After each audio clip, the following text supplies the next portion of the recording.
مکرپوری، ان کا آج انتقال ہو گیا ہے۔ انا للہ و انا الیہ راجعون۔ ان کی نماز جنازہ مکرپور میں ظہر کی نماز کے بعد ادا کی جائے گی۔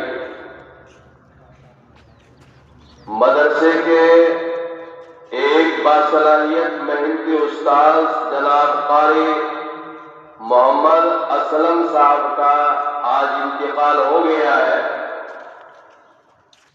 ان کی نماز جنازہ ظہر کی نماز کے بعد ان کے گاؤں مکرپور میں ادا کی جائے گی۔ جنازے کی نماز میں جو حضرات شرکت کرنا چاہے وہ ظہر کی نماز مکرپور میں ہی ادا کرے، اور وہاں ظہر کی نماز 2:15 بجے ہے۔